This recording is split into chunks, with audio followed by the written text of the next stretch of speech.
Not quite. I'm on now? Okay, it's 6:30. Good evening, everybody. It's 6:30. This is a special city council meeting of the TKK City Council on Monday, July 22nd. Will y'all please rise for the Pledge of Allegiance and for a moment of silence. I pledge of allegiance to the flag of the United States of America and to the republic for which it stands, one nation, under God, indivisible, with liberty and justice for all.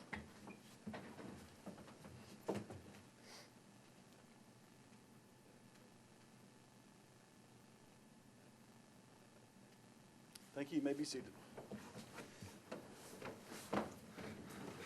Well, this is a bigger crowd than normal. I'm glad everybody's interested in utilities, because I am. Philip, I know you're always interested in utilities.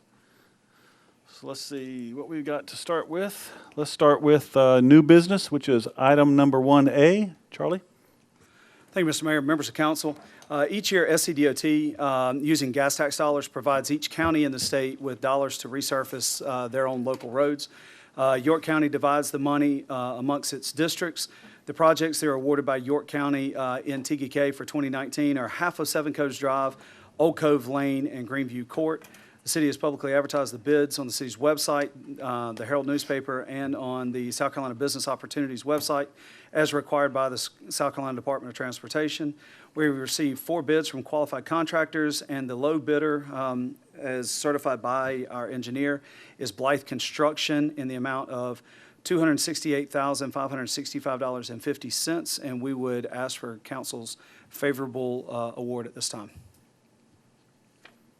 Are there any questions? Any questions from the audience? Fix some roads. Sorry? Said fix some roads. Fix them roads. I'll ask a question real quick. Can you help just share some information about how roads are evaluated and selected for these funds? Absolutely. Every year, our public works staff goes out and evaluates the roads based on the American Asphalt Institute standards, and then ranks those roads in order based on how much they have degraded. The worst roads are on the top of the list, and as they get resurfaced, they fall to the bottom of the list that following year. So we apply for the ones that are at the top of the list that are in the worst condition. And then York County actually sends their C-Funds manager out to look at all the requested roads around the county. Sometimes they rate the roads better than what we rate them, like saying they're in better condition. Sometimes they follow along with us. And then a lot of times they just drop off some of our requested roads just because of funding. They don't think there's enough funding for those roads. But we evaluate them every year. Our operations director and our maintenance superintendent go around and score them using the American Asphalt Institute standards. Thanks. More questions or comments? Then I will entertain a motion. Mr. Mayor, members of council, I'd like to make a motion to award the 2019 C-Fund road resurfacing projects to Blythe Construction in the amount of $268,565.50 and direct the city manager to issue said bid award and execute all necessary paperwork related to this project. Motion from Ryan Richard. Do I have a second? Second. Second from Heather Oben. Time to vote. All in favor, please signify by saying aye. Aye. All opposed? It's unanimous. Item 1B, City Manager Charlie Funderburk. Mr. Mayor, members of council, members of the public, this time I'd like to introduce Frank Davis with Confluence Consulting. As council will recall, a rate study was funded in our utility budget for this current fiscal year. After going through the RFP process, Mr. Davis's company was selected, and he has spent the last several months, many months, going through every bit of utility information that we could provide to him, both historical as well as CIP and capital things going forward. He's here tonight to present his findings and answer any and all questions that y'all may have of him in regards to what some of his conclusions may be or any questions you may have of him. So with that, Frank, I'll turn it over to you. Thank you. Make sure everybody can hear me. Let me make sure that's on.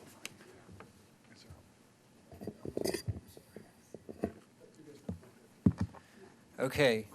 Again, this is the first time I've met with you. I appreciate you giving me the opportunity to meet with you tonight and share the preliminary results and the options that we've come up with as far as rates going forward. And before I get started, since this is the first time I've had a chance to meet you, I'll give you a little bit of background on who I am and what I do. Again, my name is Frank Davis, and I started Confluence Consulting in 2017, and that was after spending 20 years doing the same type of services and providing the same type of services for Raftellus Financial Consulting. So I've got over 20 years of experience. I'm actually from South Carolina. I went to the University of South Carolina, but I also graduated locally here in Clover, South Carolina, in York County. So I've always known about TGK. This is the first opportunity I've had to work with TGK, so I'm excited about that. But based on my connection with South Carolina, that's always been one of the areas that I've worked with. So I have a lot of experience working with utilities in South Carolina. I've worked with over 20 utilities, including Greenville Water, Mount Pleasant Water Works, and the Isle of Palms. So I'm very experienced and understand rate trends in South Carolina, and also have a good understanding of some of the issues with DHEC and the like. So as far as this study, we actually kicked it off back in March, and during that time I've met with staff several times, and we've gone over some options and some of the numbers. And what the objectives of the study were first and foremost, were to evaluate your existing rate structures and come up with rate recommendations that primarily, or most importantly, ensure that the long-term financial stability of the utilities. So that means that your rates are going to cover your operating costs and all your capital costs and provide enough debt service coverage, the 1.2 time coverage that your bond covenants require, and also provide an appropriate level of cash so that you have enough money if there's an emergency or something that you can fund capital replacements. As part of that, drilling down a little bit more, I was asked to evaluate the cost of service differences that may exist between TCUD 1 and TCUD 2, the two separate areas of the city, service areas. As part of that, I was also asked to see what the impacts would be if we decided to take the current rates, there's a separation, they're independent of each other if you live in TCUD 1 or TCUD 2. So I was asked to take a look at what the impacts would be if we merged those rates together, consolidated them into one rate that everybody pays. Everybody would have the same bill if they use the same amount of water each month. Another big issue was to look at implementing for TCUD 2 a sewer usage rate.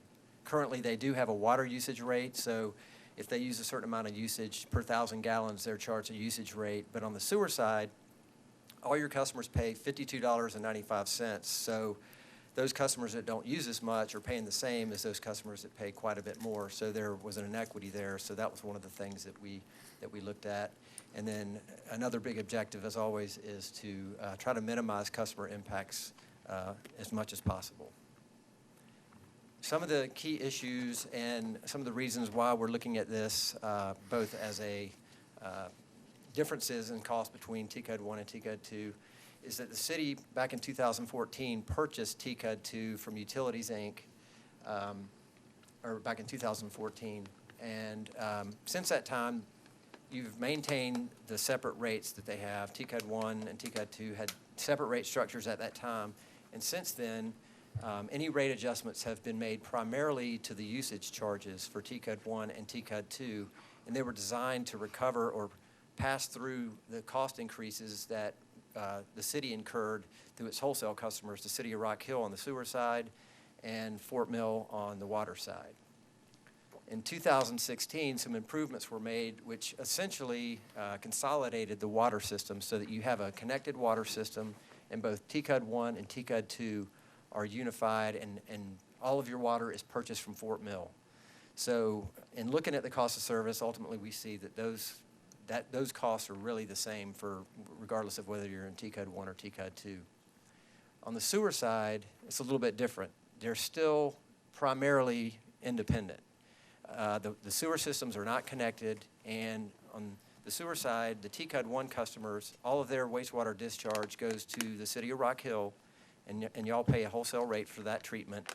Whereas TCUD 2, you still have two wastewater treatment plants, and those plants are operated and maintained by the city, and there's some debt service. Any improvements that need to be made are paid for by the city. And then, again, finally, the rates have remained independent since 2014 when you took over TCUD 2. So as far as one of my primary objectives, which was to look at the cost of service analysis, this was something that I had to have a lot of help from staff because they understand the cost and who spends time where and that type of thing. And you currently budget for the utilities, everything's lumped together into one budget. There's no separation between water and sewer. So the first step we went through was to allocate costs that were associated with water and those that were associated with sewer. In some cases, it was pretty easy. All the water purchases from Fort Mill got directly allocated to the water side, and Rock Hill sewer costs went to the sewer side. There are some shared costs and some folks that do perform both water and sewer duties. So those were shared costs that we had to have allocation factors. And ultimately, once we got to the water cost and the sewer costs, we then had to further allocate those amongst TCUD 1 and TCUD 2. And again, we worked with staff to try to understand the history and the cost associated with providing service to those two areas. So as far as the findings from that, now this slide I will term a strict cost of service approach. We really wanted to look at this as if we're talking about two separate utility entities. So it'd almost be like looking at Rock Hill and how much, or Fort Mill and how much it costs them to provide water and sewer to their customers versus TGK. So the one thing we saw first in our allocation was about 3% of the water rates were recovering about 3% more than our cost allocation suggested. So there's going to be a shift in some of the costs to the wastewater side or the sewer side just based on that first allocation. The variable cost on the water side, which are what I'm recovering through your usage charge. When you see the alternatives I show you, the usage charges are recovering variable cost and operating costs, whereas the fixed cost and the fixed charge recovers those debt service and things that don't tend to vary as much with usage. On the water side, essentially all those costs for the variable costs are the same, and that ended up with a unified rate regardless of which alternative we're looking at. But on the fixed side, that's where we have differentiation. We looked at your bond issues and allocated the debt service based on what each issue, the purpose of that issue, who benefited from it, and we allocated it to either TCUD 1 or TCUD 2, water sewer, based on the purpose of that bond. On the sewer side, it's a little different. Obviously, the variable cost, there's also a differentiation there because you have a different cost to pay for your wholesale sewer to Rock Hill for TCUD 1, whereas TCUD 2, you operate these two plants, and so you've got more personnel cost and chemical costs, things like that, that went to TCUD 2. So there is a justification for a different variable rate on that side. Same thing with the fixed costs on sewer, and it's actually even more so pronounced that you have differences in what you had to spend money on for improvements and the purchase of the systems. So from that, we came up with 3 alternatives that I'm going to share with you tonight, and they range. They're quite different. The middle one's a little bit of an in-between option, but the first option is, again, what I would term a strict cost of service approach, where we really wanted to see what cost differences there were if we were going to treat these two independently.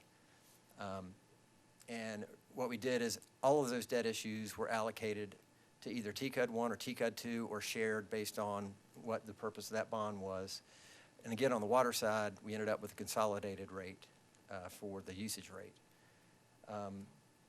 Now, number 2 is still cost of service based, but it's less strict in the approach. And what we did there is we looked at the 2014 bond was what you used to pay for the purchase of TCUD 2 from Utilities, Inc. So on the debt side, we only allocated the proceeds and the debt service associated with the purchase of TCUD 2. So that's why I'm saying that's kind of a middle ground alternative, because one of the important things to remember about the first option is going forward, if we go with the first option, the city would want to continue that, and we have future SRF loans that we're going to have to issue that are going to benefit TCUD 2. So all that debt service will go to TCUD 2, and the disparity between the rates will continue to grow, whereas the second option, over time, the rates will kind of merge and get closer to being equal, but there'll always be some difference between the two. And then finally, the third option is where we just say, you know what, we're all TKK residents. We're just going to pay the same rate regardless if you live in TCUD 1 or TCUD 2, and you know, that would be what it would. You know, a lot of cities do that. There's the city of Charlotte. You have 5 different wastewater treatment plants, but everybody's treated the same. Obviously, the history is a little bit different, but you know, many cities have made that decision. To give you an idea of the differences between Alternative 1, which is the more strict version of the cost of service, and Alternative 2, these are your debt issues. And I've split out the Series 2014 actually into 2 pieces because part of that issue went to refund the 2011 bond that you had outstanding, and the majority of it went to pay for the purchase of TCUD 1, or TCUD 2, excuse me. And about 40% of that associated with water and 60% for wastewater, because you had the wastewater treatment plant. So the wastewater facility was more expensive. So, and as you can see in this allocation, the 2018 water tower was allocated completely to TCUD 1 because that's where that tower was located. And then the SRF loan was necessary to do some improvements to the 2 wastewater treatment plants in TCUD 2. So all that debt service would be going to TCUD 2 as well. But if you look at this, you can see of about $950,000 in debt service, 65% of that would go just to the TCUD 2 sewer customers based on this strict allocation or cost of service allocation. So you can see there's quite a burden that those customers would have to pay if we did it that way. And any debt that we would have allocated on a shared basis would be based on the number of customers in TCUD 1 versus TCUD 2. And about 40% of your sewer customers are in TCUD 2, so that's a smaller customer base. So the more relaxed cost of service approach for Alternative 2, again, I just took the new money from the 2014 bond that was used to actually purchase TCUD 2 and allocated that directly to TCUD 2. So there's some for water and some for sewer. And all of the other outstanding bonds and debt service are allocated equally based on the number of customers. So as part of their bill, which would go, that would go into their fixed charge, the monthly fixed charge. So all those customers would be paying the same amount for all of the debt except for what was used to purchase TCUD 2 back in 2014. And you can see we still have a pretty large percentage, almost half of the debt is going to TCUD 2 sewer under this because really that purchase was the biggest, you know, the debt service that you have on your books at this point. So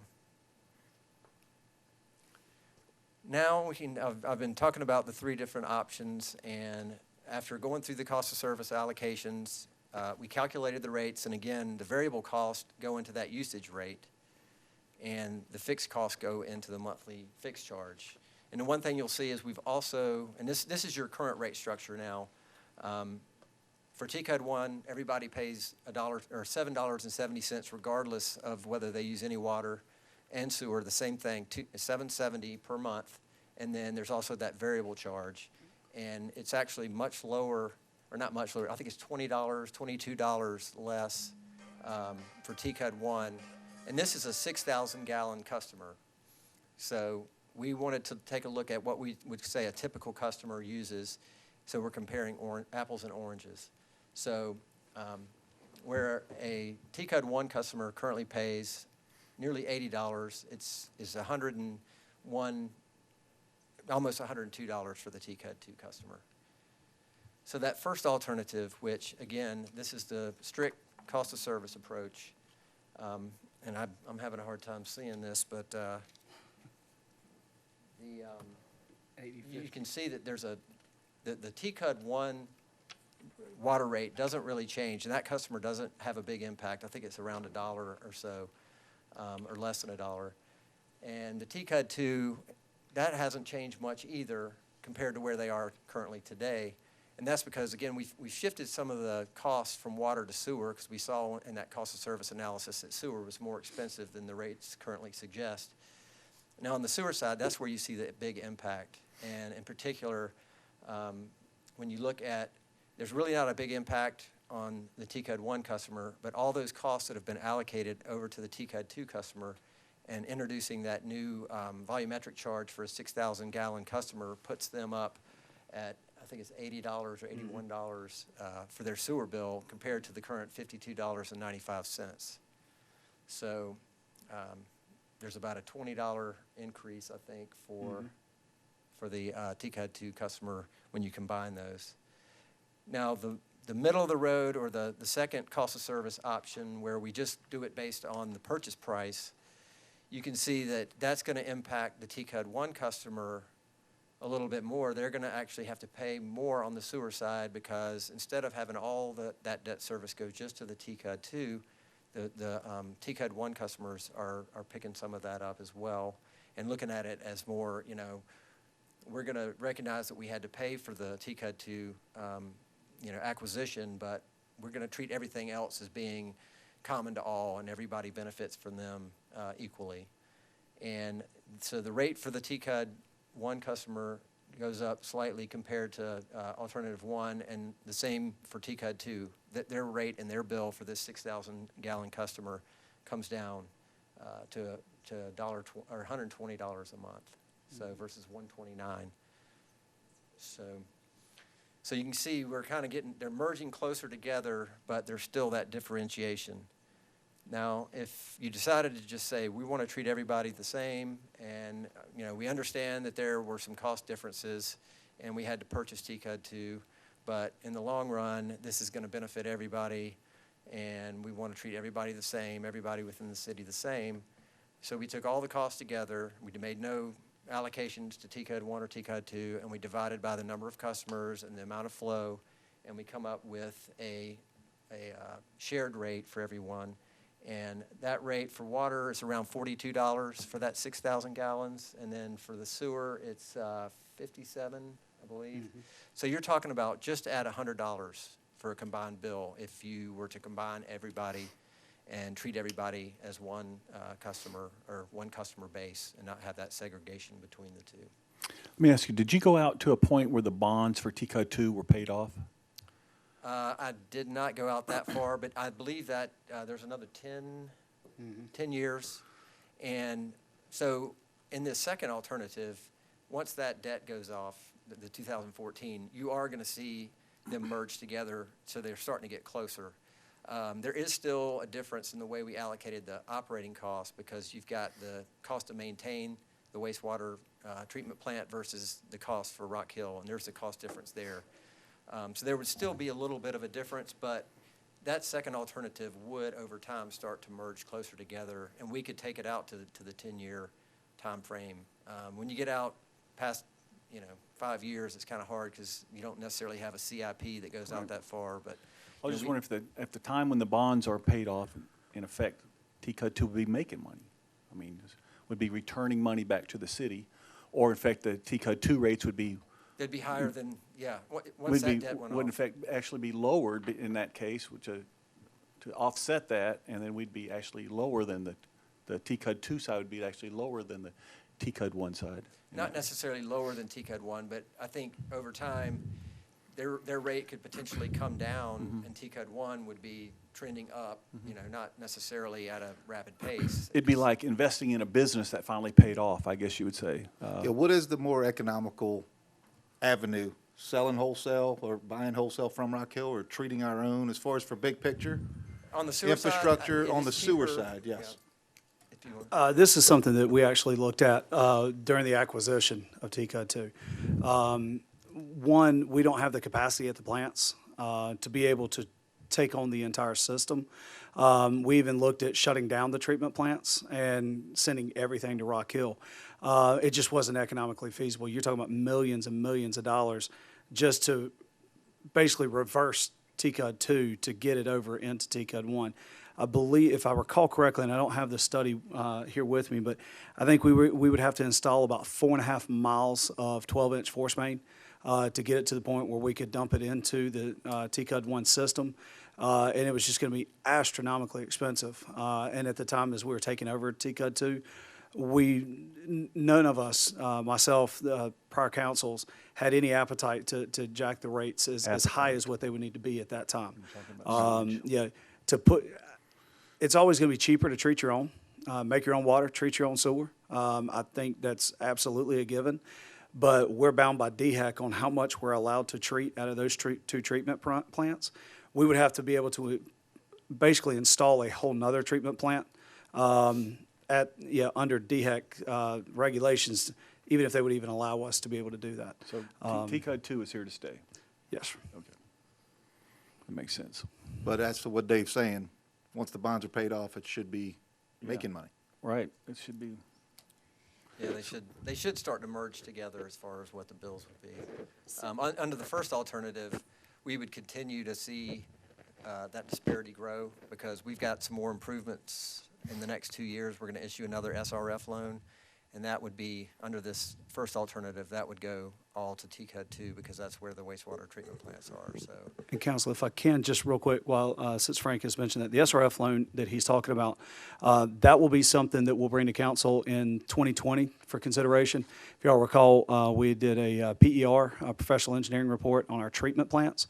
So the first SRF loan that we took out when we purchased TCUD 2, I would say 98, 99% of that was spent just on the collection system itself, as far as lift stations, gravity sewer lines, and things like that, combating the I&I. So trying to keep the groundwater out of the system. That's what that money was spent on. Very little money was spent on the actual treatment plants themselves.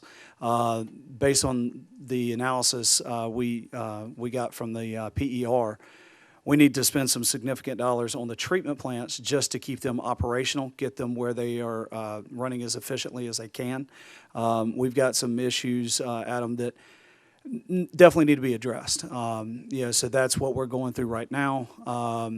Philip has submitted the paperwork for the SRF, but again, it's just like a typical bond type thing. We would have to bring that and plan on bringing that to council sometime in 2020. And then when that gets approved through, is it still RA or is it DHEC now? They keep switching. It's DHEC took that over.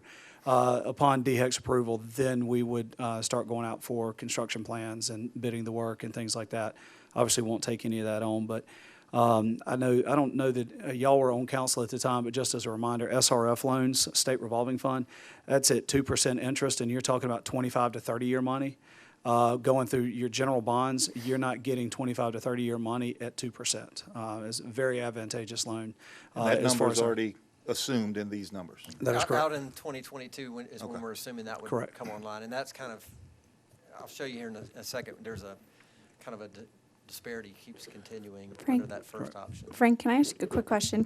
What is the breakdown for TCUD 1 versus TCUD 2, the amount of residents or the amount of customers in this instance? Okay, on the sewer side, let me see here. I think it's, there's like there's 2,400 on the TCUD 1 side and 1,762 on the sewer side. That's more precise. I kind of rounded the TCUD 1. But the other part of that is on the water side, you've actually got more on the TCUD 1 because you've got irrigation meters, whereas TCUD 2 is pretty much everybody has just one meter and they irrigate from that. But so that amounts to about 40% of your total customers on the sewer side. Okay, thank you. On the TCUD 1, you've got the Series 2018 water tower is that $45,500? Well, that's the annual debt service. And that's another thing to point out. That debt service just started this year, and it's kind of phased in. There is a capitalized interest, so the debt service on that issue is going to go up, and I can't tell you exactly. And it's funded through impact fees. So that debt is paid for not through your user rate, but through the impact fees. But he's correct. In the first couple of years, we have it basically as interest only to give that was done specifically to give us an opportunity to bring those impact fees in, so that as we start getting into the principal payments, we've been collecting those impact fees that are specific towards the new water tower. So our impact fees can only be used for T-Code 1, they can't be used in anything in T-Code 2? It's project specific. So you've got impact fees that were for their lift station upgrades. And that's on the TCUD 2 side for the water tower, which really benefits both systems, even though those customers will technically, as far as our routes and things are concerned, would be considered TCUD 1. It's just based on where they're located. So the impact fees are capital project specific as to what they can be used on. When, in the separate scenario, though, the water tower expenses will be allocated to TCUD 1? Your water tower expenses are going to be in the budget, and the revenue for the debt payment is going to be shown as an impact fee revenue on the revenue side. With the debt service, we did identify that with T-Code 1. Correct. So Frank, going back to the slide, summary of rate alternatives. Okay, yeah. So when you put this together, help me understand, all assumptions were made with a snapshot of this is our current debt for TCUD 1, TCUD 2, sewer, water, and with a typical bill of 6 kg. Thousand. Yeah, okay. Yeah, so those impacts would change depending on how much you use, but Okay, so help me understand then, so as I look at the different rates, right, in thinking about having, I guess, maybe I'm just thinking about this wrong, but thinking about having a balanced budget, it would seem like if your current rates for your two different customers totals 181.26, but then your alternatives 1, 2, and your alternative 3 consolidated rates are all different. So what changes if all assumptions are the same? What's changing in the background so that's creating the so difference that in dollars? that you come to the same amount of money at the end of the year. Yes. Yeah, well, it comes from, some rates are high, your TCUD 2 rates are higher versus your TCUD 1 rates, and you've got a weighted average because you've got more customers and more usage on the TCUD 1 side. So we ultimately ended up with the same amount of revenues. It's just how we recovered it, and it would be very close for water and sewer for each of those alternatives, but it really comes down to not only how many more customers you've got in TCUD 1 than TCUD 2, but also this is just one customer, so you might have percentage-wise a smaller impact for a customer that uses more water, even though they have a higher bill because of the base charge. Because we've made some changes on your fixed charges where we've increased those because we wanted to recover all of your fixed costs, because that takes some of the uncertainty out of it. If you have a rainy year, it gives you more, the finance director is going to have a lot more comfort than knowing he's going to recover a certain amount of revenue. But so there's a lot of moving pieces here, so I understand where you're coming from on that, but it really depends on where you're recovering the rates and from who and at what level of usage. Did it also take into consideration that T-Code 2 is built out? There's nothing else that's going in there, 1, 2, 3, 5 houses more. Well, that- Versus T-Code 1, which was how many, there's 1,400 more houses potentially on the books and all the businesses going in there. So there's potentially all those customers coming in, and what kind of growth factors are going to be in that area? We did. We looked at, a 5-year period, and we worked on how many houses you were going to build and the permits that are being pulled, and we've added the customers each year.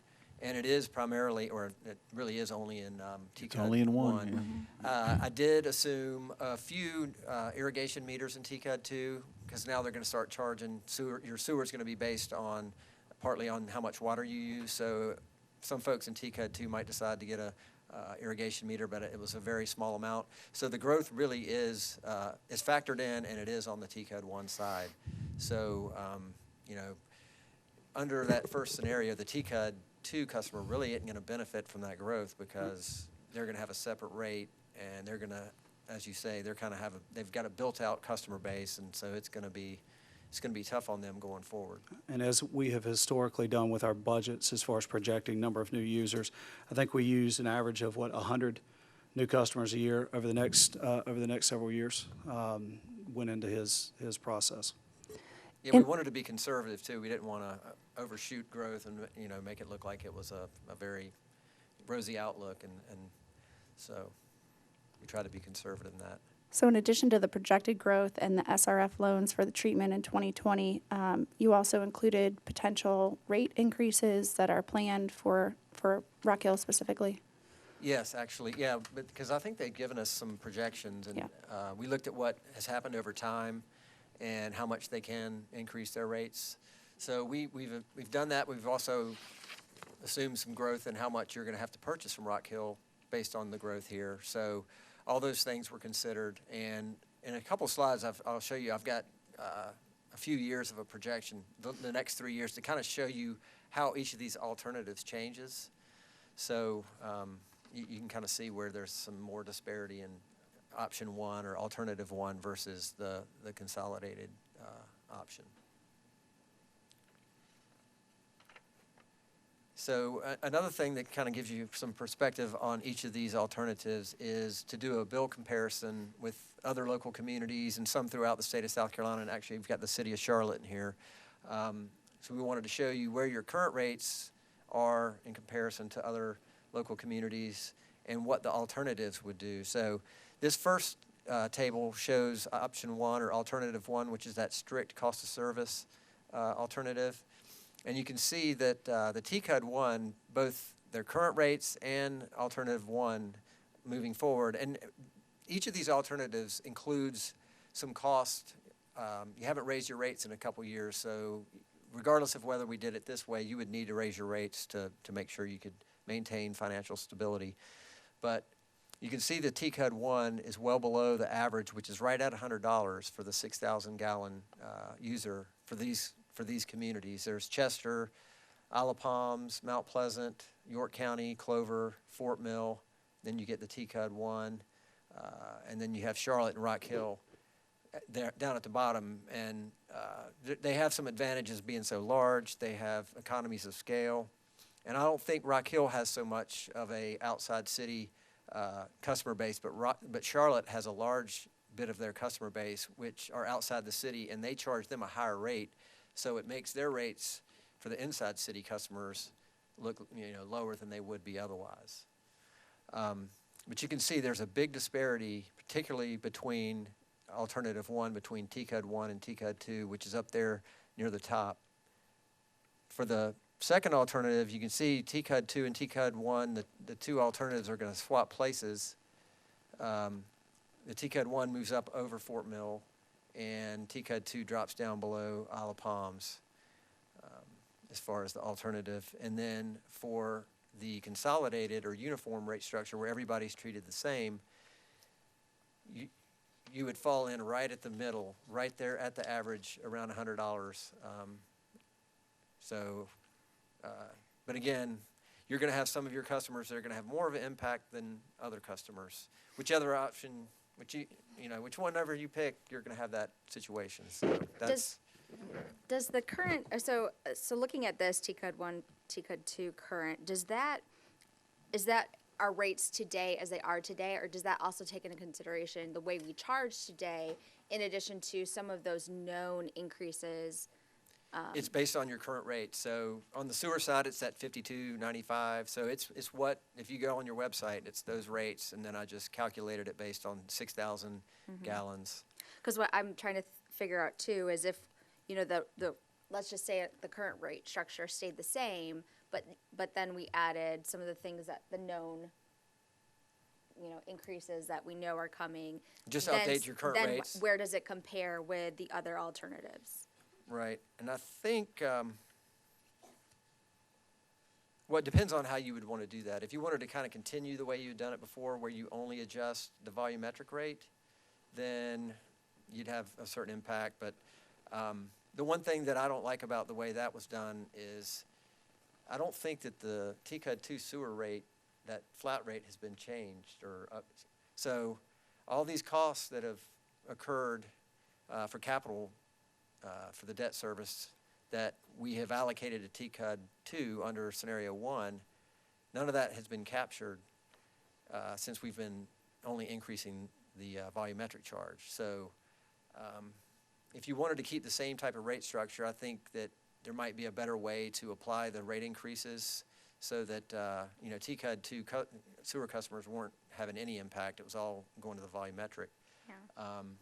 So I guess as I'm looking at this and trying to think through it, because those those increases that we know of that are coming aren't shown here, but yet in all the alternatives they are included. So I'm trying to think of, okay, well, if we didn't touch anything, if we kept, are we better off going with another alternative? Because look, if we stay the same with the same rate structure and the same system, the same methodology that we're using today, it's going to be more. So I'm trying to understand where that would fall within this. I think it would fall between options 1 and 2, Okay. because I don't think that where you are currently now is not necessarily representing the full, if you wanted to look at full cost of service.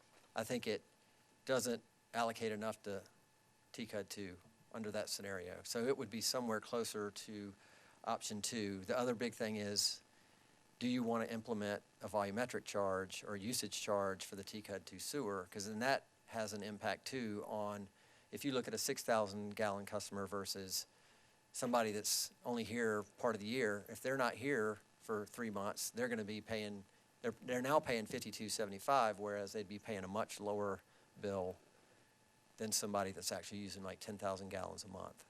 So you get some, there's not an easy answer for that, but I think it would be somewhere in between 1 and 2. And we could certainly come up with that. Yeah. But I guess that would be helpful in terms of, whatever we do decide in terms of messaging. Well, if we kept the rate structure the way it is, add in all the known increases, this is what your bill would be, and maybe this is what we're going to be actually doing, and this is how it's different. right, and I think, here's why. Charlie, didn't you came up with some kind of the status quo, if you would, you wanted to maintain your margin? Yeah, I'm working on pulling that up right now. Give me 1 second. And I don't know if that's something you've already shared with them, but basically. Yes and no. So based on the increases that Rock Hill had given to us a couple of years ago, if council will recall, we did not do a rate increase this past year for this current fiscal year. We were going to do one in, I believe it was in May, because Fort Mill had notified us late. As y'all were actually adopting the budget, we got the notification from Fort Mill, hey, we're going to increase it. So we stayed status quo. We're going to update in May, got the rate study started, and decided to hold, let's wait and see what the rate study says, so we're not changing the rates kind of thing. So we actually put together the proposed budget for year ending 2020, which would have put our water rate, whereas we're currently at $4.95 per thousand, would have put it at $5.35 per thousand. Okay, that's just on a straight pass-through where you've got a profit margin on the volumetric rate of about $2.84. On the TCUD 2, if we continue to do things the way we have been doing it, that water rate would go from $6.18 per thousand gallons to $6.58 per thousand gallons. Again, just a straight pass-through. On the sewer side, and we're talking TCUD 1 here, based on the increase from Rock Hill, we would go from $5.72 to $5.97 per thousand gallons. So we ran that scenario through our budget, not using any of these new fees, and you basically end up with an operational contingency of less than $20,000 for the coming fiscal year as far as projections go. So this current year, we had a projection of an operational contingency of about $70,000, I believe, somewhere in that neighborhood. So you can see as the loan payments, debt payments increase as we go forward, and this is related to your acquisition bond debt as well as the SRF, that we could probably go through this coming fiscal year. Everything goes according to plan, we're okay. That next fiscal year, you're going to have to do a sizable rate adjustment of some type just to keep that system running on the, financially to the positive. Did we use any of our $70,000 contingency? Well, we had, Budget? right. Okay. I Have mean, we right used now- any of it to date? Right. I would say at this point, the expenditures are operating as expected, and we're now getting into the point with our billings that were just sent out, and the next two billings, this is our high water usage months, June, July, August. We expect the revenues to continue to ramp up, and based on the billings, looks like it's headed that direction, so we should be in that neighborhood, yes, ma'am. But as far as exact, I don't have those figures, those year-to-date figures with me right now. Do we typically spend all of our contingency?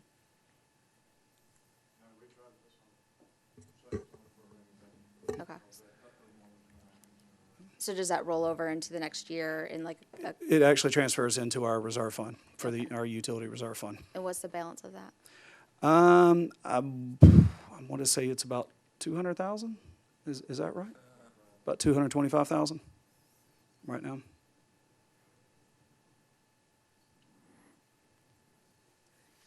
Okay, any other questions with the comparisons with the?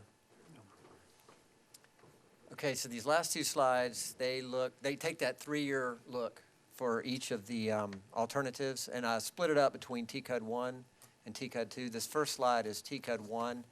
So the first blue bar is alternative 1, and then the orange is 2, and the gray is 3, which you can see is the same. Well, it's not the same each year, but it's up there at the same level. There's less of an impact if you look at it from that third option. But for TCUD 1, obviously, the first option results in the lowest bill for the TCUD 1 customer.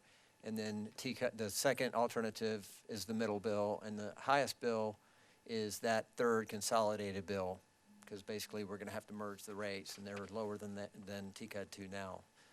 If you look at TCUD 2, it reverses, and it's the exact opposite type of a relationship. You have the first alternative is the highest by far. Well, not by far, actually 2 is right up there with it, but and it continues to increase, and you can see there's a pretty big jump up in that third year, and that's because that we're assuming that SRF debt service will come online in year 3. That's mitigated some in the second alternative because that next FRS left loan will be shared among everybody. It'll just be that purchase cost for the TCUD 2 system.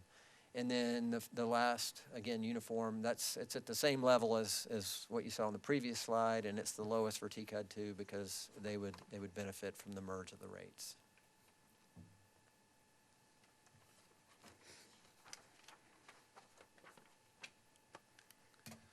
Okay. Anybody have any questions? And all these are assumed with that same level of margin? We actually didn't look at the volumetric margins. And I actually asked that question of Frank because one of the things I noticed was the $4.95 per 1,000-gallon water rate was carrying forward. And, that's what we've been paying since 2017, on that volumetric rate. And I was like, whoa. What about our margins? And what he's done is, as he was just explaining, is move those fixed costs into that base rate, that fixed rate cost each month. So we're not as reliant on, please use as much water as you can, irrigate your lawns as much as you can for the revenue for the system. It's moved those fixed costs, that debt cost into that fixed rate. So really, you're not seeing a whole lot of movement on the volumetric side. Obviously, that is something that we could look at each year based on what increases are sent our way from Fort Mill and/or Rock Hill on the water and sewer side, and look at what impacts that has to the budget. So the only thing that I'm hoping to get from tonight is there a clear and concise alternative? Are there other alternatives that council wants us to look at? Because at this point, you obviously have a budget workshop coming up next week. We've got to finalize your proposed TCUD budget so that we can get that to you guys, in a timely fashion. Are there other alternatives you would like for your consultant to look at? I'll be honest, when I came into this with Frank, I was dead set, no way are we doing a consolidated rate. Because TCUD 2's got certain expenses, it's brought on debt, TCUD 1 hasn't brought on that debt. But as I've looked, especially, Frank, if you'll go back to maybe that last slide before this one, it makes me very nervous as to what happens with TCUD 2 customers. When 3 years down the road, you're looking at potentially an average bill of $140 plus, on a 6,000 gallon customer. Now, I will say the average TCUD 2 customer is around 5,000 gallons. The average TCUD 1 customer is around 6,500 gallons. So Frank just used 6,000 gallons. Obviously, the impact's going to be less on some. It may be more on others, but if this is 3 years down the road, we're looking at a potential, water bill, or utility bill for a TCUD 2 customer at 140. Wow. Are we all of a sudden driving people out of their homes because they can't afford a utility bill? I don't know. It just, that number shocked me, that it was going up as high. I would say, given these three alternatives, and having had conversations with Bob Barkin, who unfortunately is out of town, couldn't be here tonight, he and Philip and I discussed it at length. Out of these three alternatives, we would be inclined to support obviously, we're going to support whatever council wants, whatever council's direction is. Do you have a but recommendation? Our recommendation would probably be the unified rate, just because of its long-term effects. Was it, no matter what, is it ever going to be unified anyway? I don't think so, based on what, the information that Yeah, Frank I has been mean, able to put together. The second alternative would move towards that, and, you could maybe make a decision to go that route and look at moving to a unified rate over time. You could do it that way. Or versus just bite the bullet now and get it over with? Right, and who knows, 2 years down the road, there might not be the same, you might change your mind or whatever, but. At the end of the day, we've got two different systems that can never be merged because of the wastewater treatment. Just on the sending it to sewer. Rock Hill or treating it here. So they're always going to be separate, right? On the Just sewer on the end. sewer On the side. water side, they are combined. But on the sewer end, you're correct. They will, I mean, I do we- don't see a scenario where they are ever combined. Do we see as these homes that are being built that'll be on TCUD 1, I mean, we're buying at the same rate. So we've got the infrastructure to provide. So at some point, there's profits there. I don't know that we've ever approached running this utility as a profit-making machine. I understand. It's really more of providing the service and making sure we're funding the operations and future capital needs. I would say that we took the unified rates and looked at what that does to the coming year's budget. It definitely gives it some breathing room, no doubt about it. But again, to a certain degree, it is based on, an assumption on the usage, based on what the historical usage has been, the average usage per customer, which is something we do every year. And Frank applied that same process to this. But again, all of a sudden we hit a drought, and we have to tell people not to use, or you go back to, last September where people didn't have a reason to use because it wouldn't stop raining. Yes, they weren't irrigating and things of that nature. Little things like that can have really impacted the TCUB budget for, I would say, since its existence back in 2000. We've gotten a lot better every year at projecting what those revenue marks are going to be and adjusting the expenditures accordingly. But again, when you're talking about your operational contingency that ultimately is a transfer to reserves if you don't end up using it of less than $100,000 on a utility system. I don't know how many of y'all were here. I know obviously the mayor was. We had a sewer line break in Hunter's Run, probably back in 07, 08. It cost us $80,000 to repair that. That was an unexpected, nobody's to blame. It's just the line broke. And by the time we got it fixed, got a new pipe in and everything else, it was $80,000 that was unexpected. So, with that type of thing, we all saw what happened in 2013 with Utilities Inc. I think it hit its pitfall, that year. That's something that we have strived, especially with Philip as our utilities director, to not let either of the systems get into that type of shape. So as we continue to build that reserve, it makes those unexpected things a lot easier to just, let's dip into there, pay cash for it. We don't have to take out a loan for. It gives us an opportunity to not take out debt as much as far as capital leases, things like that. Maybe we could pay cash for and not carry these things forward. Potentially gives us the opportunity to start paying down the debt sooner, if we get into that situation. But it definitely gives us breathing room without getting to the point where, hey, we're a utility-rich operation. And I'm not going to ask council to make that statement tonight either, but that's never been the philosophy behind our utility. It's, fund the debt, fund the depreciation, fund the operation. So it's really more of a cost-to-serve type approach to it. So if we went the approach, I think you recommend the unified approach, just kind of bite the bullet. Does that give us any economies of scale versus having two accounts, or how you share equipment and all that stuff? Is it just everybody's in it for all? And then that's all how your we've new been growth operating. coming in, you just kind of, it all gets lumped up into one big account? Yes. It's just- The first year, 2014, was really the only year where we had a budget of TCUD 1, TCUD 2. Every year since then, it's been the utility budget. With the exception of our treatment plant staff, I would say staff is pretty much split 50-50 between the two systems. Obviously, Well, I we've guess got- that's what I mean. You're splitting, now it'll all be one staff. It'll all be just one. everybody Don't is worry about TCUD. There how wouldn't much- be a TCUD 1, TCUD 2. It's It'll just be TCUD. Correct. So just to put it in more into perspective too, so whether or not I'm in, on the peninsula or I'm over in Lake Ridge, if I'm using 6,000 gallons of water, I'm gonna pay the same exact rate under the Under third the unified, scenario. yes, ma'am. You But would. currently, those two homes would pay different rates for the same amount of water, different rates for the same amount of Correct. sewer. That's the way it is right now, yes, ma'am. Same structure would be there for alternatives 1 and alternatives 2. So the only one that's gonna make it equal pay for equal service Is is the unified. alternative 3. Yes, ma'am. As Frank said, alternative 2, when we first glanced at it, before he showed us these slides that he's got up now, that's the way that's not a huge impact for TCUD 1. It gets TCUD 2 into that volumetric sewer rate and, gives them the opportunity to control to a certain extent what their bill is.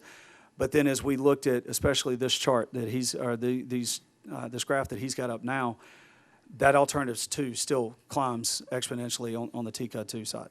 And for full disclosure for the public, yes, I am a TCUD 2 customer. Absolutely, I am. I can tell you that my average bill is about $120 a month with a family of 4. And $52.95 of that is the sewer bill.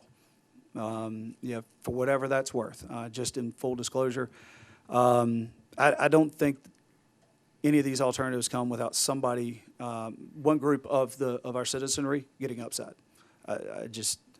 I have not been able to find an alternative where everybody throws a ticker tape parade and is just super excited about it, but That's the alternative we're looking for, sir. yes, sir. Well, then to Understood. put it into perspective too, if you remove Rock Hill and Charlotte from your average uniform water rates, if you look at just Chester, Alapalms, Mount Pleasant, York, Clover, and Fort Mill, the average is just over $110 per customer. So even at $99, it's still lower than your average sister city or local municipality. Okay, so what are you asking us to do? What are you asking of us? At this point, I'm Just not think looking about for a it. vote. Is there direction that council feels comfortable with now as far as the coming budget goes? Does council need to study it further? Are there other alternatives or suggestions that y'all would like for us to work with Frank on for the remainder of this week, first part of next week, to try to get something together? Leaving that in y'all's court, but this is not a staff or administrative level decision. So just looking for some guidance, some direction from you folks as to what you want us to do.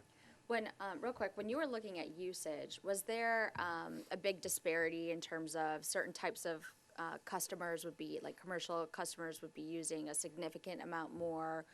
And would there be any scenarios where you would want to charge, non-residential a different rate than residential?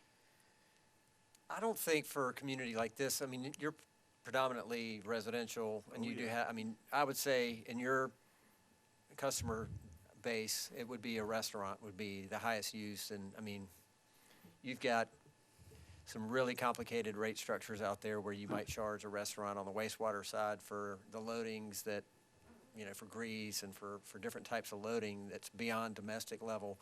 But I don't think a community this size, it would be worth doing that and looking at it that way, because you wouldn't gain that much revenue, and it wouldn't help the residentials that much, I don't believe. Plus, when you're looking at something like this, you know, there's a lot of complicated things going on just in looking at these 3 different rate structures. If you started changing things like that, that might be something you might want to look at further down the road.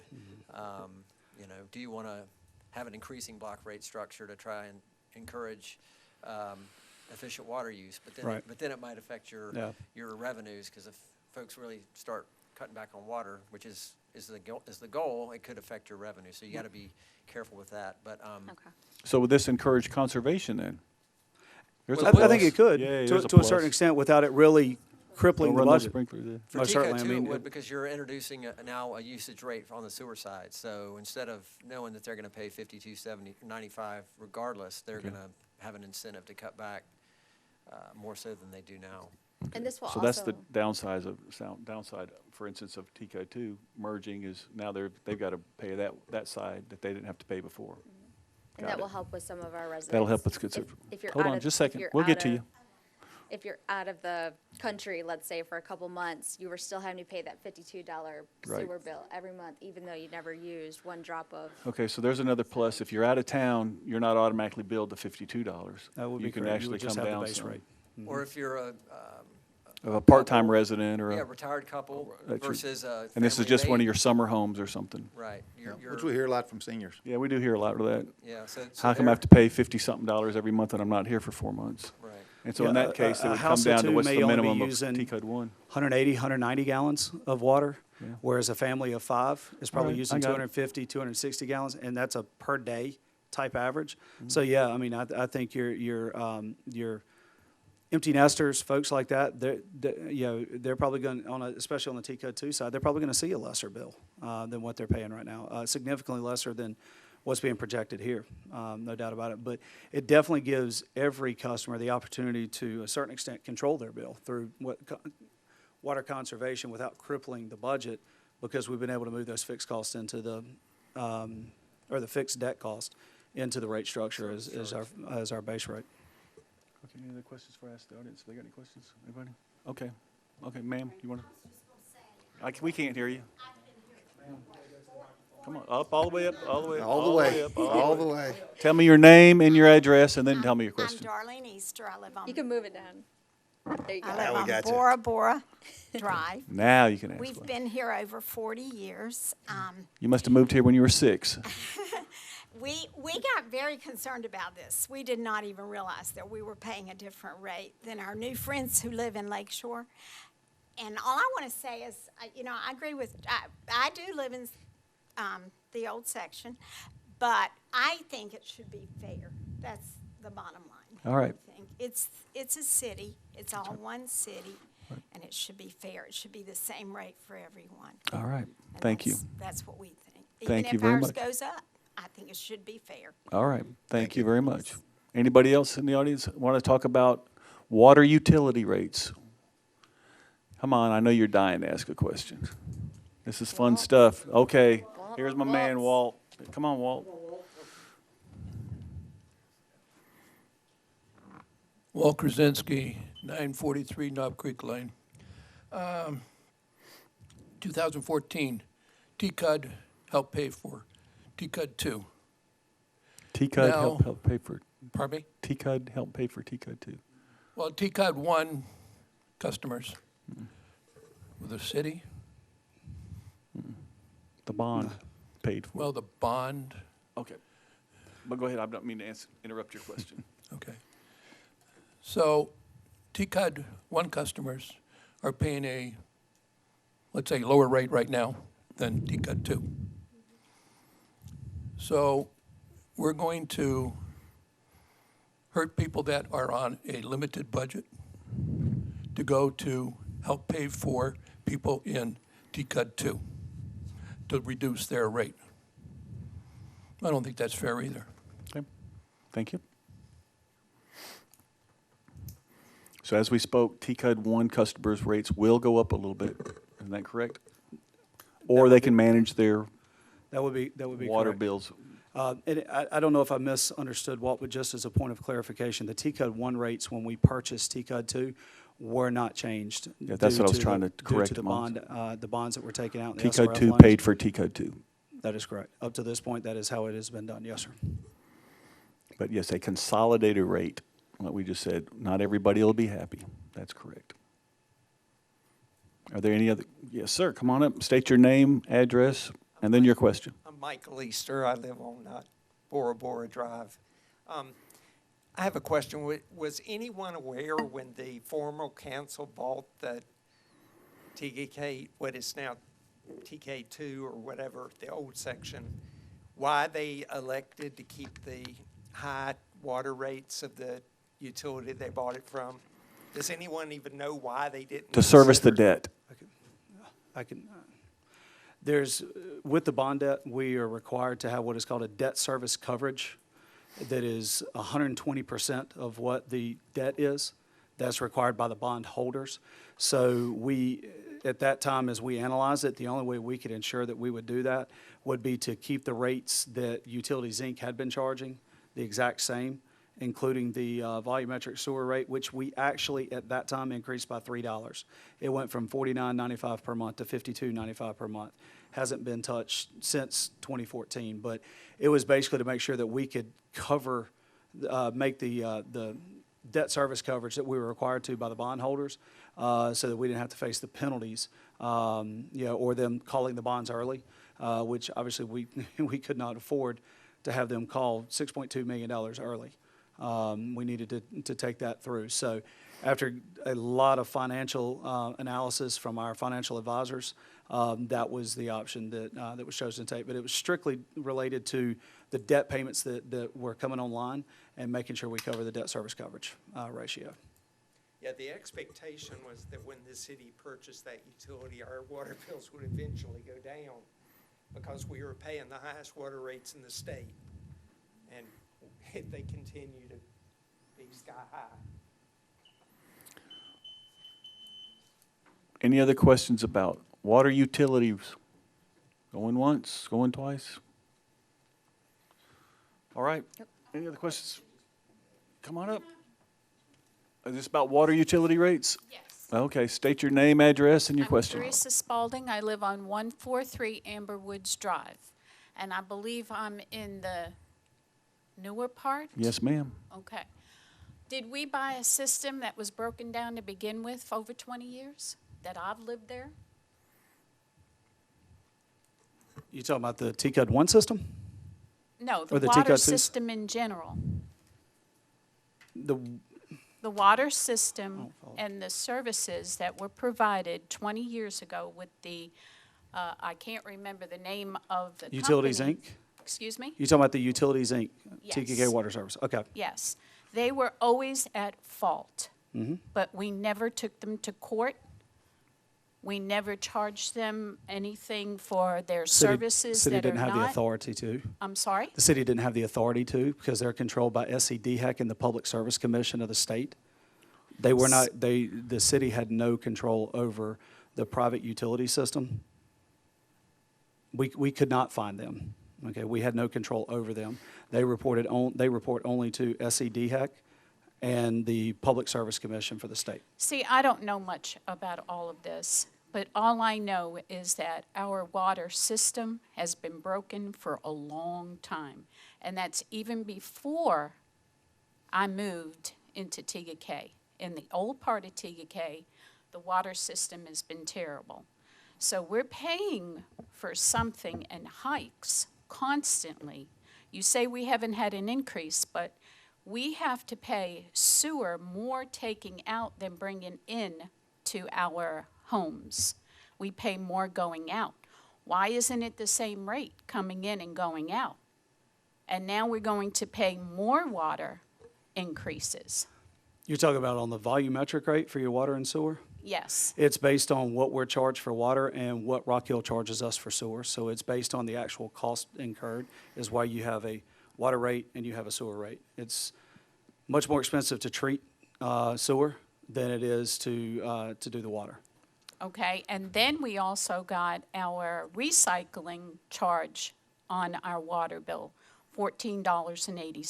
It's your trash fee, yes, ma'am, trash collection fee, yes, ma'am. So, I mean, you have to understand too, that we are seniors. I'm sure half of you are, and we live on fixed income.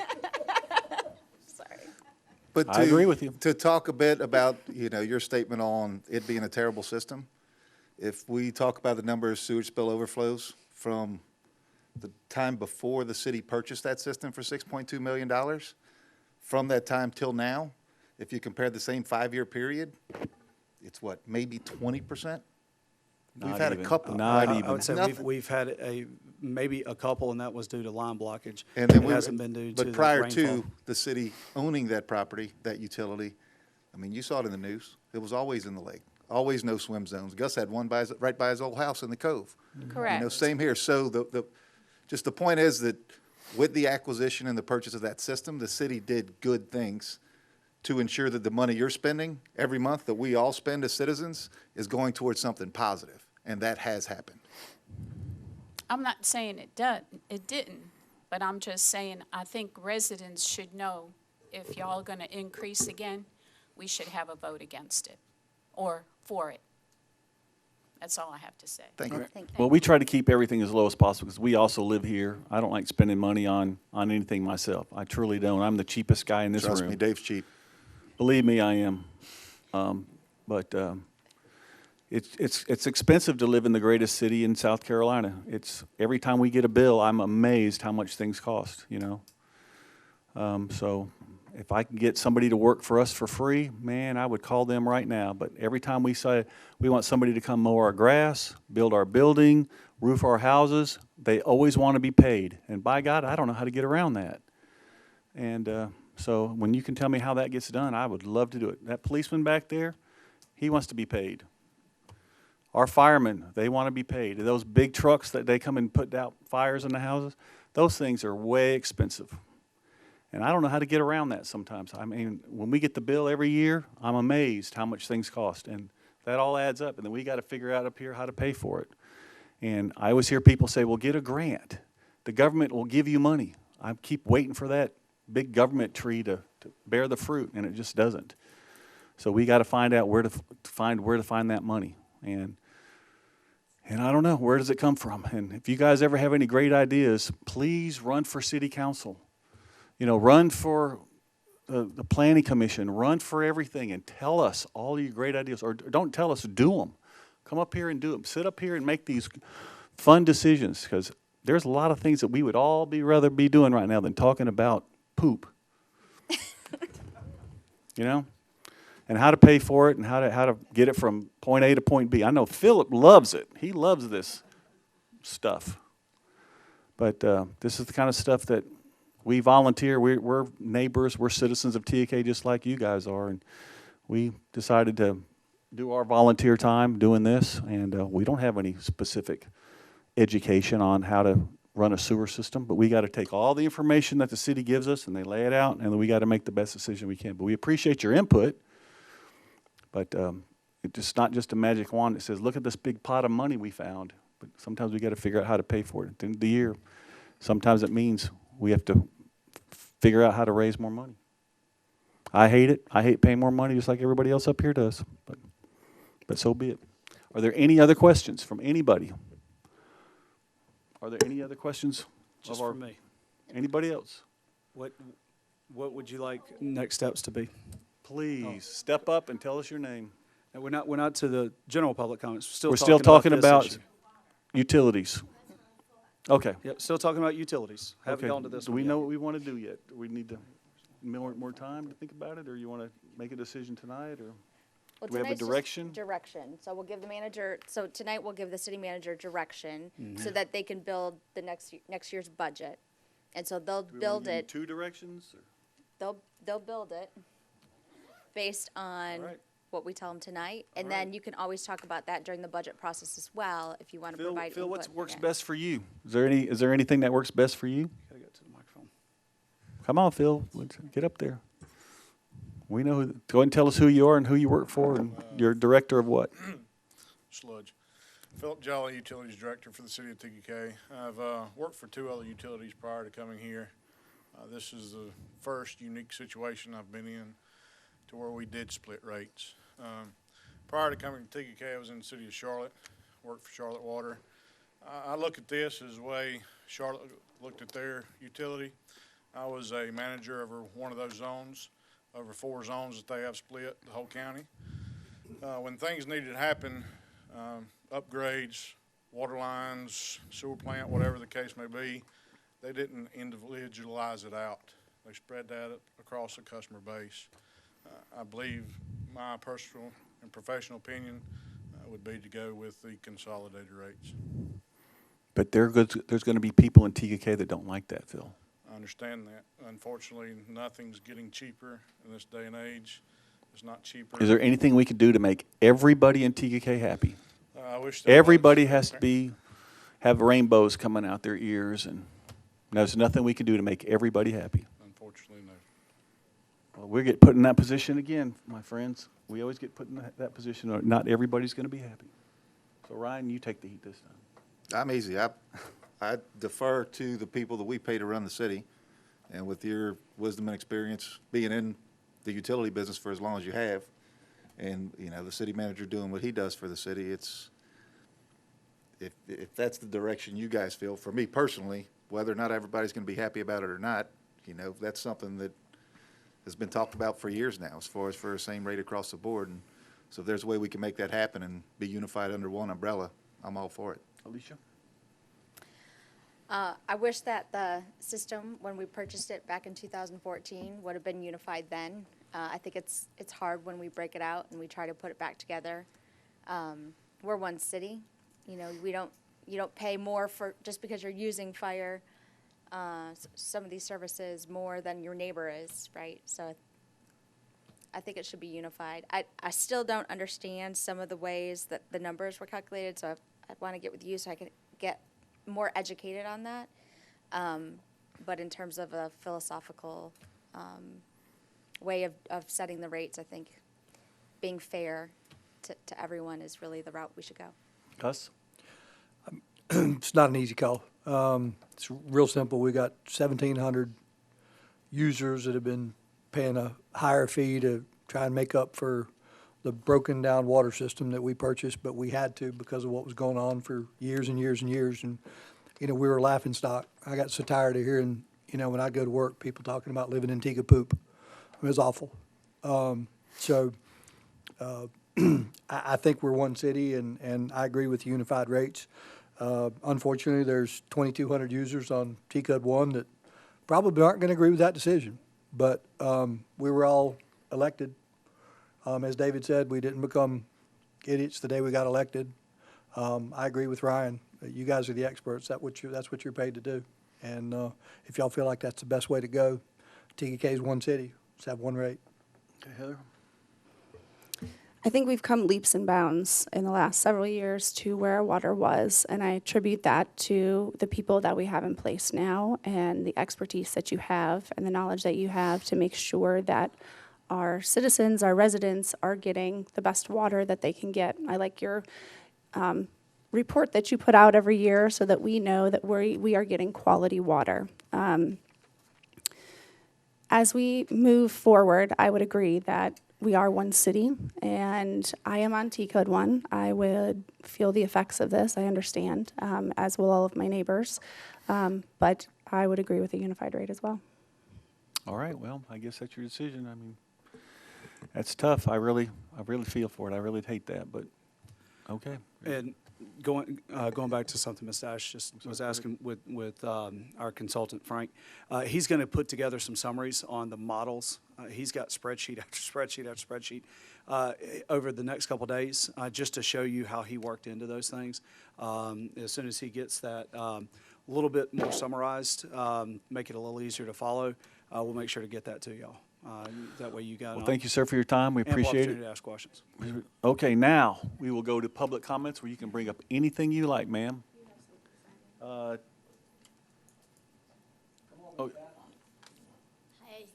you can't stand it any longer, can you? Hold on just a second. Let me get this. Let me get this off for her so she can. I'm Patricia Hold on just a Mowbray. second. I Hold live on. I'm too anxious. She can't handle any more utilities. Now you can go. So name and address. I'm Patricia Mowbray. I live at 10037 Tepa Place. And I'm here to express my disappointment that one person expressed his opinion at the previous council meeting, and without a discussion or the community having their views expressed, action was taken to remove the word Lord from the rock that TKK Women's Club had donated. The quote was from the National Law Enforcement Memorial in Washington, D.C., and it is to protect our police and our community. And the Lord has protected our country, but if we keep removing him from everything, we're not going to be protected anymore. And I really am very disappointed, and I don't know how this ever came to be, and I'd like an explanation. Well, let me give an explanation then. This was something that was kind of dumped in our lap. This wasn't a fight we were looking for. We were all happy-go-lucky up here on July 4th, and then on last week, this was kind of dumped on our lap. So we did the prudent thing. We went to our city attorney, and he said, That was your first mistake. excuse me? That was your first mistake. Yeah, well, unfortunately, we're a city of laws. We're a nation of laws. So we got his, we seeked out his counsel, and he said, well, you can fight it if you want. But again, that's like somebody giving you hang on a second. That's like somebody giving you a gift and saying, we're giving this to you. Now you got to take your $35,000 to $50,000 and prove it's worthy of a gift. You got to take your money and fight for it. And I just don't think that we've got an all-inclusive park that's coming up that we need about $35,000 to $50,000 for those kids. And so we're going to probably use that money for that instead. I do not accept that. Sorry? I don't accept that because that's what's happened in our country. I agree with you. People are not standing up for their rights, and one person stands up and says something, and everything is changed. Well, if you would have given us that rock with a gift certificate for a free attorney, we probably would have been more happy. No, I don't agree with that. Okay. It should have been tabled, it should have been discussed, there's other alternatives. There should be a vote in the community. There are many other ways you could have handled this. Well, ma'am, But to if we take did, that action everything we did without had to be a anything vote of the thought- community. You know, you elect us to do those votes for you. Imagine if every time we did anything, we got to go back and vote for the community, then you don't need us. Then every month, we wouldn't have a city council, we would have a vote of the community. And we would have, well, then how would we do it? But action was taken without any consideration of any other member in this community's opinion.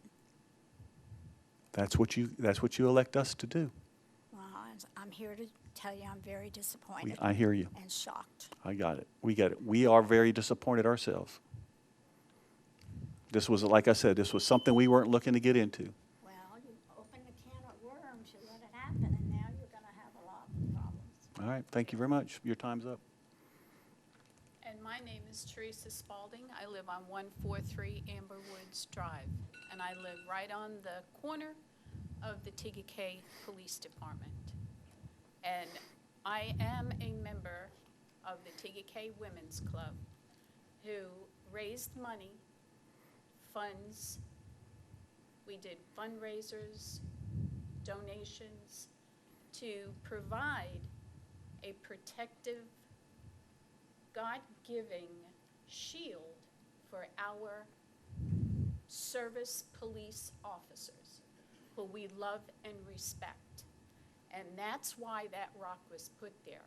And the reason why that quote was put on there was because it is in the Bible to protect our law enforcement team. And a decision was made to remove that word, one word.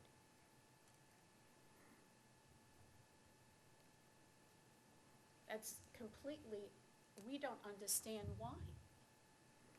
Didn't I just How, explain? well, my question to the council is how do we reverse it? Well, that's a very good question. I don't know how to do that.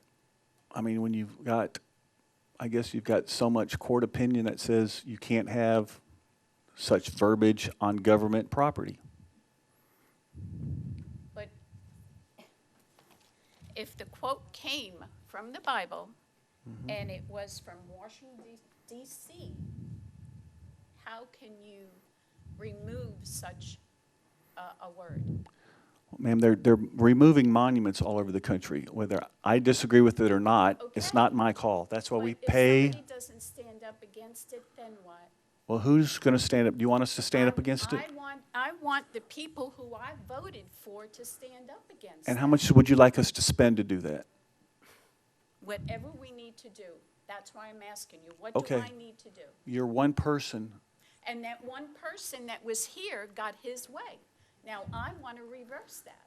Well, I'm one person, and I want your help the way you helped him. we asked our lawyer, our city attorney, how can we fight it? And he said, you're going to have to come up with $35,000 to $50,000. But that's just an opinion. That's true. Well, that's why we hire him, for opinions. That's why we have him. That's why we ask him. He doesn't sit there like a flower pot. He gives us his opinion. And that's what he gave us. That's what we pay him for. And he gave us the opinion, just like every other. That's why we don't do prayers here. We do a moment of silence, so that we don't have But to it wasn't answer a prayer. lawsuits. It's not what? a prayer. What's not a prayer? It's not a prayer that's on the rock. What is it? It's a protection to our law enforcements, Okay. Well, thank you. I appreciate your opinion. I do. and that's it. Well, You're not going to tell me how I can reverse it. I don't know how you can reverse it. I don't know. Okay, we'll figure it out. Thank you. Thank you. Next is Tammy Marks. Are you here? Come on up, Tammy Marks. You also want to talk about I the do. police. Okay. You have tell us your name, address, and you have 3 minutes. Hit it. Alrighty. Tammy Marks, I'm at 1749 Coville Lane. Good evening, and thank you guys for hearing me. You guys are great. You do tireless work. A lot of it is thankless, so I do appreciate the good job that you do and the time that you put into it, so thank you for that. First, let me say that I am here tonight completely out of my comfort zone. I'm not a fan of public speaking or of drawing attention to myself, so I am a little nervous, so bear with me. However, I have chosen to make myself vulnerable and uncomfortable because I feel like this is important for you to understand the way that I and a lot of other people in this community feel. After reading about the controversy concerning the monument in front of the police department, I was quickly saddened, not only for our community, but our country as a whole. This was a beautiful monument that was given as a gift in support of fallen officers and as a safe prayer over current officers as they depart to protect and serve our community. After removing the offensive words, it now looks like a monument that has been defaced or vandalized, and that offends me. Don't we as citizens have the opportunity to vote on whether we as a community feel this monument is appropriate for our city? Is it right that a few people should have the say over the majority? Can the majority not rule? And if said majority happens to be in favor of removing the offensive words, then so be it. But I'm guessing that's not the case. We have an opportunity to stand our ground and to have our voices that we normally keep silent be heard. Our TUK police officers hold a very special place in all of our hearts and deserve our prayers and support. I saw a quote from you, Mr. David O'Neill, concerning the debate over the monument, and it said, "It's a gift, it's not worth it." I completely disagree. It is worth it. We will fight. We will not sit quietly, and we will be heard. I ask that you take into consideration what I have said, and I challenge you to remove yourself from your own comfort zone, as I have tonight, and stand for the values that we, the citizens of TUK, voted you into office for. I sincerely thank you for your time and look forward to a fair and productive dialogue as we continue to resolve this debate. Thank you, Tammy. Thank you.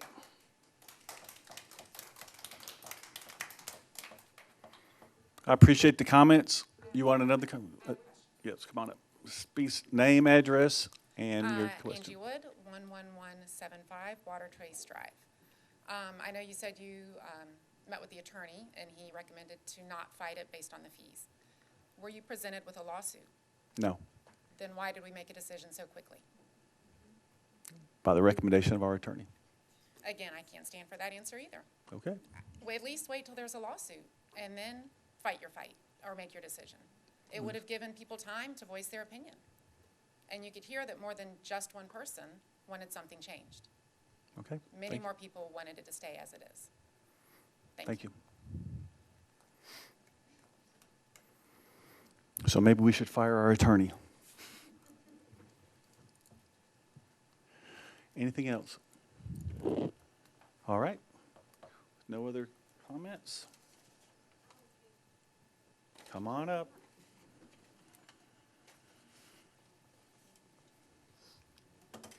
Name, address, and your question. Karen Carter, 171 Shoreline. I can't hear you. Push it. There you go. Karen Carter, 171 Shoreline Parkway. Okay. This is completely out of my comfort zone That's all right. as It's well, for us too. and I don't like to speak in public. I want to say, for the record, that I support everything that Mrs. Marks just said. I also support everything that's been said here. I want to add that the way that it looks right now, the Lord's name is crossed out, and I would rather just have the monument removed altogether than have it as the way it is now, because I feel that it's very irreverent and disrespectful to God. And I want to say that. So if the decision is to remove it, to remove the way it is right now, I'd rather just have the whole monument removed, because I think it is very disrespectful. And any child that would look at that and see that and be okay with that is just, I can't be okay with that. I can't personally be okay with that. Okay. Thank you. Can we ask the attorney? Sorry? Charlie, is the monument the way it currently looks, is it gonna stay that way, or is it gonna be? No, it's a process, and they should be finished with it either tomorrow or the next day. They're not done with it. So they're filling in the, Correct. okay. Yes, And ma'am. okay. It's a bit of a process and trying to get the paint to match and everything else. But yeah, it will not appear as if someone just scratched out the text Lord whenever they're finished, and that should be done, if not by tomorrow, then definitely by the next day. But the chief has assured me that they are still continuing to work on that to get it done. Sir, can they tell us how they're going to rectify it? Please step up to the microphone. I know I'm keeping you, That's but all this right. is I got all- very I'm retired. important I'm to got all day. us, I- and we're going to fight. Okay. How are they going to change the stone? What are they going to do? They're using plaster and paint To do what? to remove the religious references from the monument. That process has already started and should be completed in the next 2 days. So it's going to be done before the grand opening. Yes, ma'am. Thank you. Thank you.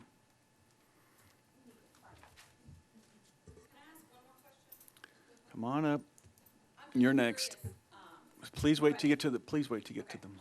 Go ahead. I'm just curious, was anybody, the women that donated the monument, were they consulted on how we should change this? Because I do Might think if we're ask going to them. change it, that's at least, prior to now, I do feel like if they raise the money for this, it's important for them to be part of, if we're going to change it, how it's changed. And they should have some say, at least, in how we go about changing it, if you're going to deface the monument that they Were they- donated. Ask them. It was my understanding they weren't involved in the design of it. They donated money to purchase a monument rock similar to the one that they had donated to the fire department. And then members of our police department designed it based on what they, things that they had seen or similar things they had seen at the National Law Enforcement Memorial. So they based it off of that, had it installed. More than one person voiced their opinion on the matter. One got up here during a council meeting. There were lots of others that commented on it. One which- spoke for the group. Okay, which is so- why we went to the city attorney, who found a lot of case law as to why it could not remain. Right, and I'm sorry, maybe I misunderstood or you misunderstood me. I was curious as how y'all decided to change, like sanding it down or whatnot. How was that? We decided, well, because of the way it's constructed, we didn't want to tear it up. Right. So instead, it was, because it was engraved in, using plaster to cover it up, and basically make it look like the texture of the rock, and then Okay. painting over the plaster. So the goal is to make it look like nothing was there. Correct. Prior to. Correct. Except And for that's- in those other spaces, there's going to be a blank space. That is correct. Okay, thank you. Yes, ma'am. And if I'm using, I know Bob's not here, but if I'm using the wrong verbiage, but having such language on a monument on government property is against the law? There has been U.S. Supreme Court case law specific that, as he has instructed me, that had this had historical relevance, it was just installed July 12th. There's case law that supported it, i.e. the Warcross Memorial in Maryland.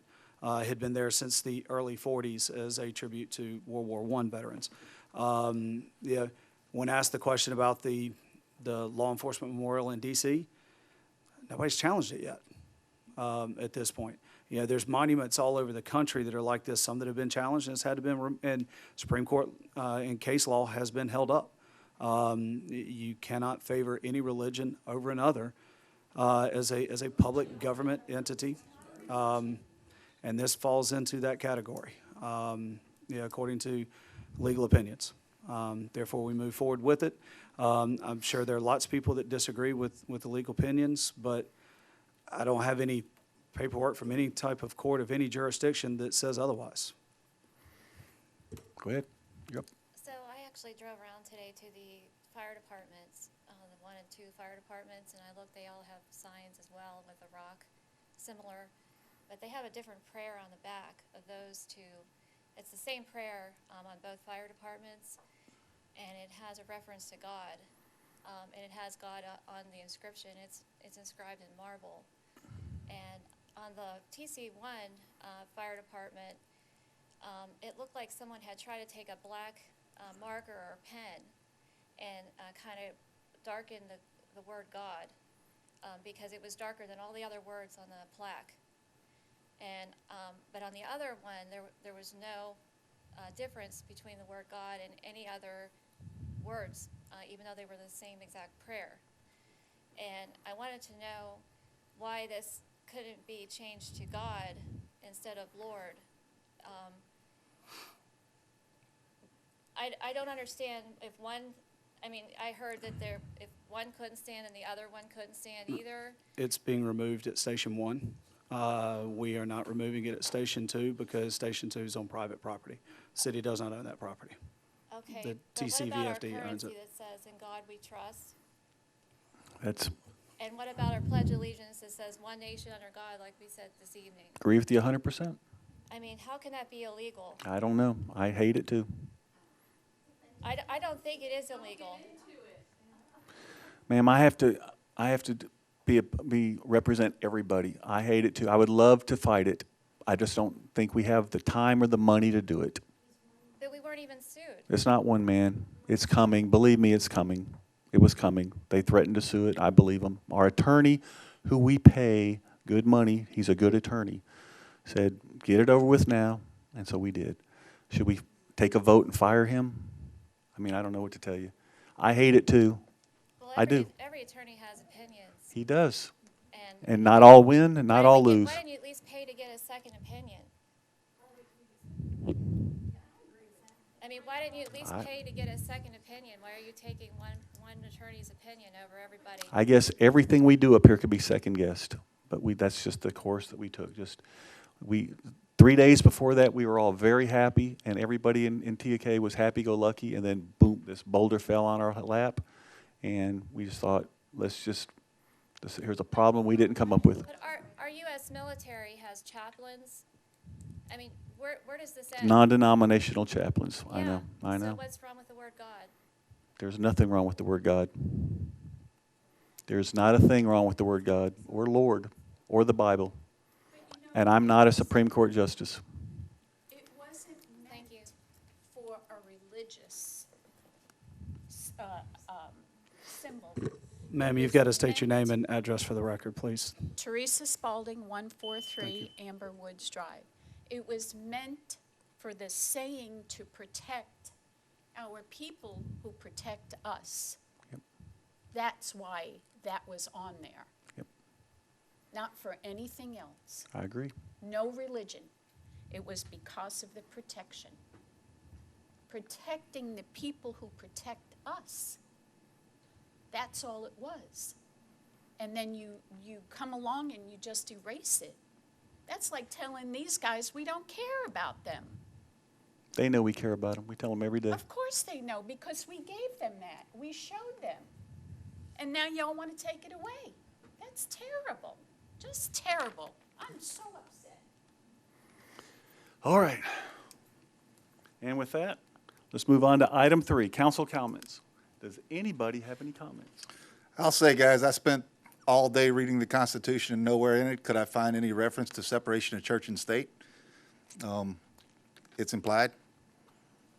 So my 2 cents is we had to make a decision based on legal advice. Was it premature? It could have been. However, from a legal defense perspective, my suggestion would be organizations like LCL, ACLJ, different organizations out there that will be willing to foot the bill to have the argument, and it'll keep us in the news. From a city perspective, we didn't have the ability to spend the amount of defense cash that it would have taken to take this to the next level. So I can't speak for anyone else on council, just myself, but believe me, we're very grateful to the Women's Club for the gift that was put on that property. It's a beautiful piece of material. It was, agree 100%. I think it was the decision that council made, gave staff direction based on knowing that something is coming down the pipe. And has it? No, but we can't, as a city, foot the legal bill. So fight it, please do. I can't say you have our support because all we could do is make the decision, which has been made, but please, absolutely fight it. Alicia? One more thing to say. We're over, ma'am, it's over. can't. We're in council comments. We're done. Thank you. You had your choice. You had your I just chance. think you made it in haste. Yes, you said that twice, now 3. I agree with you. More and more. I'll just add, thank you, Ryan, for your comments. Those were, I didn't really read the Constitution, guys. I didn't spend all afternoon doing that. So that wasn't completely accurate. thank you for saying that for the record.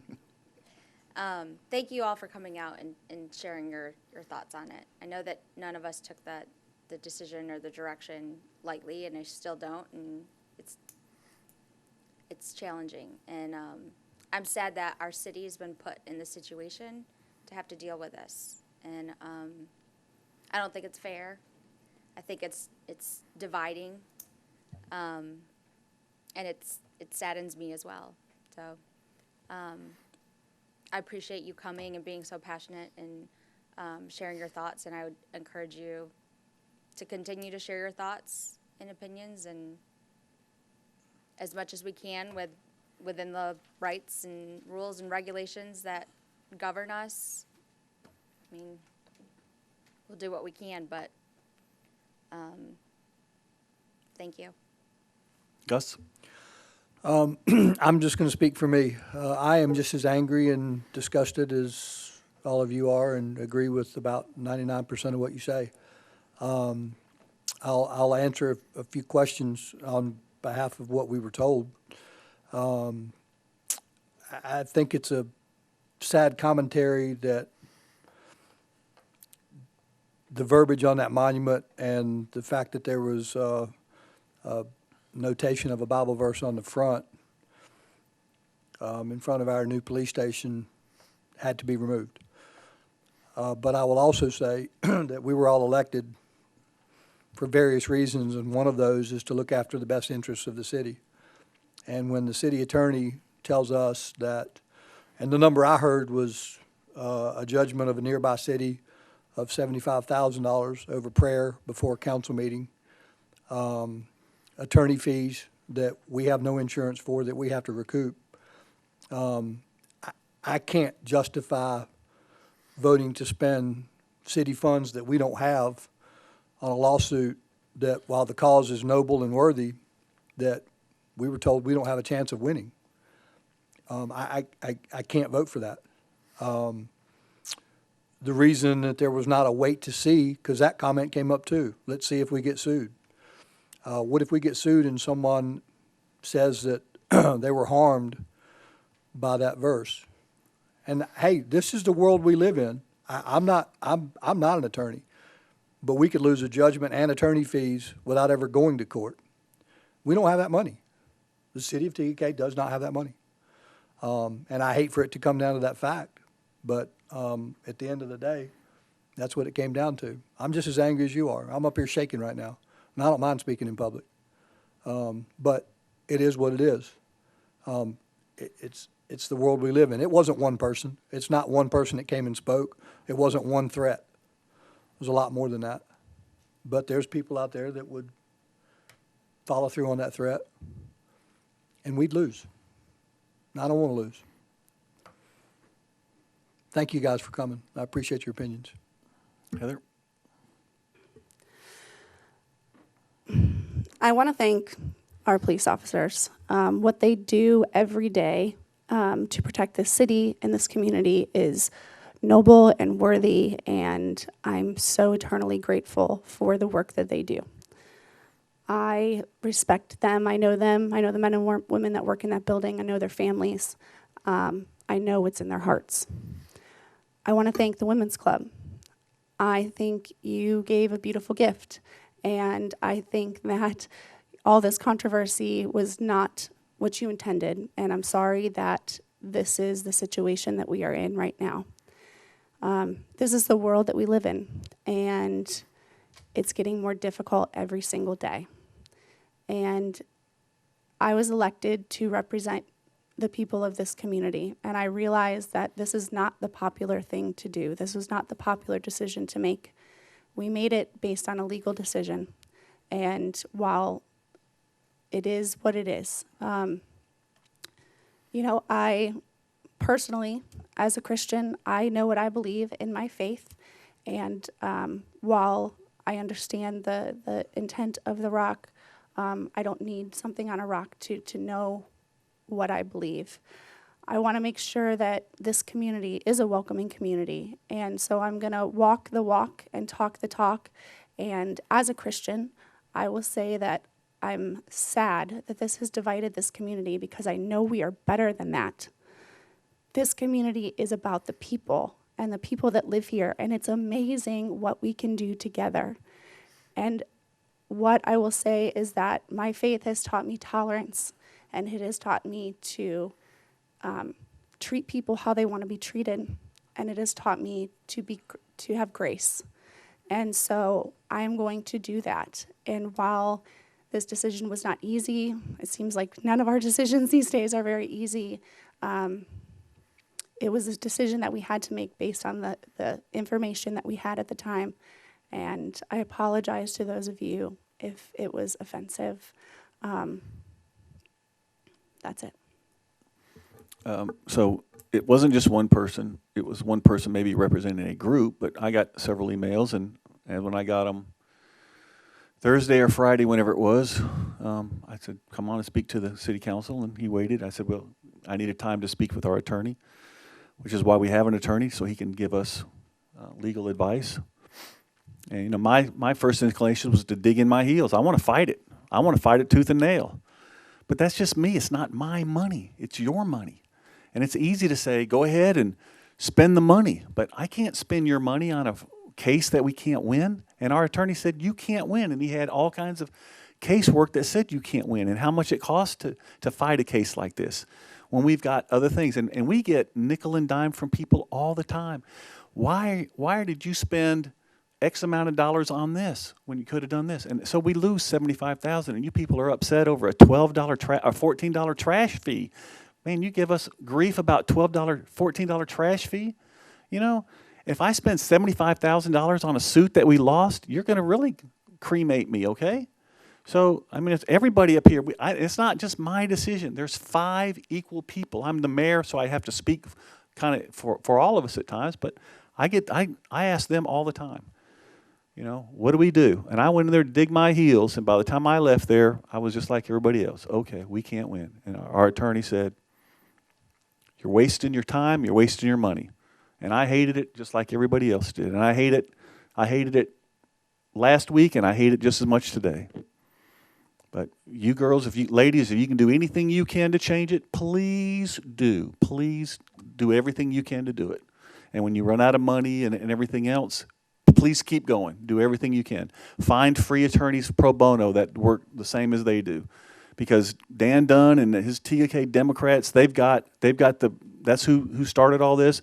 They've got free pro bono attorneys. So if you can find a pro bono attorney, maybe y'all can get it started all over again. But we as a city can't fight that fight. We just can't do it. Don't have the money to do it. Okay? Anybody else got any? And with that, I will take a motion to adjourn. Mr. Mayor, members of council, motion to adjourn. All in favor? Aye, it's unanimous.